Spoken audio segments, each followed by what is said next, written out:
Bonjour les amis et bienvenue à La Puce dans l'oreille, le podcast de la plume de la puce. Merci de me rejoindre.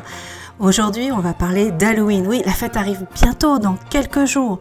C'est une fête que l'on associe souvent aux citrus sculptés, aux costumes effrayants et aux maisons hantées et aux fêtes géniales.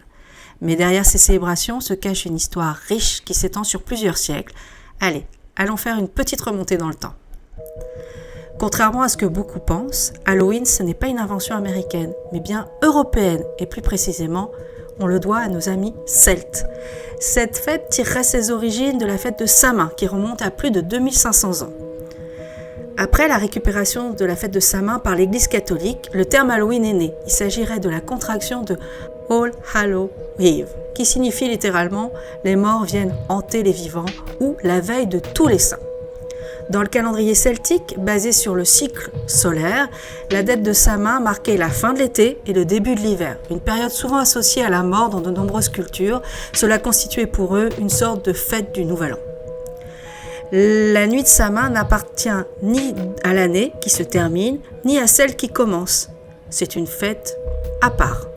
La fête est une période close en dehors de tout temps. Cette nuit de pleine lune, souvent, durant laquelle était célébrée la nouvelle année, censée ouvrir une brèche entre le royaume des vivants et celui des morts. Souvent, durant 7 jours, c'est-à-dire 3 jours avant et 3 jours après cette nuit, après cette ouverture de la brèche entre le monde des vivants et le monde des morts, on célébrait sous l'autorité des druides l'esprit des défunts pour tenter de les dissuader de venir hanter les vivants. Cette nuit était considérée comme un moment où le voile entre le monde des vivants et celui des morts était vraiment le plus fin possible. Les Celtes croyaient même que l'esprit des morts revenait des entrailles de la terre ce soir-là et allumait des feux pour les éloigner et protéger les vivants. C'était aussi le moment de l'année où les druides faisaient des prédictions pour l'année à venir. Outre les grands feux de joie, les Celtes avaient d'autres rituels durant Samhain. En plus de sacrifier des animaux aux dieux et de se rassembler autour de feux de joie, les Celtes portaient souvent des costumes, probablement des peaux d'animaux, pour tromper les mauvais esprits, peut-être même pour éviter d'être possédés. En dissimulant leur visage sous des masques ou en se noircissant le visage, ils pensaient également qu'ils pouvaient se faire passer pour des ancêtres défunts. Les jeunes hommes pouvaient également s'habiller en femmes et vice-versa, les femmes en hommes, marquant ainsi une rupture temporaire des divisions sociales d'alors. Les Celtes ayant revêtu l'apparence des esprits malfaisants allaient, dit-on, de maison en maison, se livrer à des actes stupides en échange de nourriture et de boissons. Une pratique inspirée peut-être par une coutume antérieure qui consistait à laisser de la nourriture et des boissons à l'extérieur des habitations, en offrande pour les êtres surnaturels. Il faut savoir que les 3 jours avant cette nuit, les maisons étaient nettoyées de fond en comble et les foyers éteints pour être rallumés avec les braises des feux sacrés de Samhain. Cela symbolisait non seulement la protection contre les esprits, mais aussi l'espoir d'un hiver clément et d'une nouvelle année prospère. Il faut savoir que durant Samhain, la nourriture jouait un rôle important. Des offrandes étaient laissées à l'extérieur pour apaiser donc les esprits errants, garantir leur protection. Les banquets étaient organisés et une place à table était souvent laissée vacante en l'honneur des défunts, signifiant qu'ils étaient toujours les bienvenus parmi les vivants si c'était de manière positive. Il était aussi courant de pratiquer la divination durant cette période. Les objets comme les pommes étaient utilisés pour prédire le futur, notamment en matière d'amour et de prospérité. Au-delà de tous ces rituels, de toutes ces festivités, Samhain était une période de contemplation et de respect envers les ancêtres. Les Celtes croyaient en la réincarnation, et cette fête était le moment de se connecter avec les âmes de ceux qui étaient partis avant, cherchant leur guidance et leur sagesse. C'était une période pour réfléchir sur la mortalité, l'au-delà, le cycle éternel de la vie, de la mort et de la renaissance. Halloween fut intégré à l'Église catholique. Au cours de l'histoire, il était fréquent que l'Église cherche à assimiler plutôt qu'à éradiquer les croyances païennes existantes. En intégrant ces traditions païennes dans leurs célébrations, l'Église espérait faciliter la conversion des païens en leur permettant de conserver certains de leurs rites et coutumes familiers tout en les intégrant dans l'Église. Avec la propagation du christianisme, les traditions et les célébrations païennes comme Samhain ont donc commencé à être incorporées dans les fêtes chrétiennes.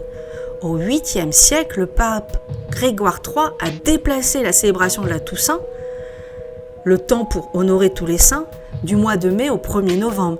C'est ainsi que la veille de la Toussaint, ou All Hallows Eve, qui deviendra Halloween, a commencé à incorporer certains aspects de Samhain.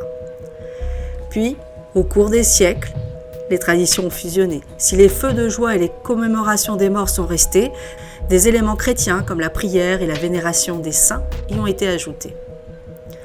Je rappelle que la Toussaint est destinée à honorer tous les saints, connus et inconnus. Dans de nombreuses cultures, elle est devenue une journée de prière, de réflexion où les gens se rendent au cimetière pour nettoyer et décorer les tombes de leurs proches décédés. La veille, donc Halloween, a adopté plusieurs traditions de Samhain. Les feux de joie continuent d'être allumés et dans certaines régions, on croyait toujours que les esprits des défunts erraient cette nuit-là.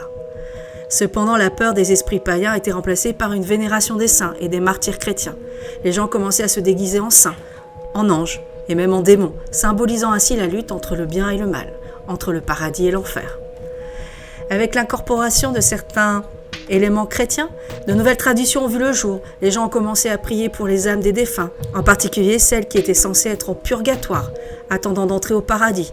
Dans certaines régions, il était courant que les enfants, et parfois les adultes, fassent du souling. Ils allaient de porte en demandant des cadeaux d'âme en échange de prières pour les défunts. Cette tradition est considérée par beaucoup comme un précurseur des bonbons ou un sort, le très moderne trick and treat moderne d'Halloween. Ce sont les immigrants irlandais et écossais qui ont introduit Halloween aux États-Unis au XIXe siècle. Avec eux, ils ont apporté leurs coutumes, leurs superstitions et leurs célébrations. Mais c'est aux États-Unis que la fête prendra vraiment une tournure beaucoup plus commerciale. Cette fusion culturelle a joué un rôle majeur dans la manière dont Halloween a évolué aux États-Unis. Les traditions des différents groupes ethniques se sont mélangées, créant de nouvelles façons de célébrer cette fête. Des traditions comme les sculptures de citrouilles, qui est devenue emblématique d'Halloween, ont pris naissance en Amérique. Inspirés par les légendes irlandaises, les Américains ont simplement remplacé le navet traditionnel, sculpté, par la citrouille, beaucoup plus abondante, outre-Atlantique. Avec le temps, le potentiel commercial d'Halloween n'a pas été ignoré, et les entreprises ont rapidement saisi l'occasion de vendre des costumes, des décorations et bien sûr des bonbons. La fête centrée sur les enfants est devenue un élément majeur pour le commerce de détail, avec des milliards de dollars dépensés chaque année aux États-Unis. Cette commercialisation a contribué à façonner l'image moderne d'Halloween, mettant l'accent sur le plaisir, la créativité et les festivités, bien de ses racines païennes. Et vous célébrez Halloween ou pas? Pour ma part, peut-être. Je ne sais pas encore. Et vous allez vous déguiser en quoi? Allez, dites-le moi dans vos commentaires. En tout cas, merci de m'avoir écouté. À bientôt dans La Puce dans l'oreille, votre podcast. Allez, ciao!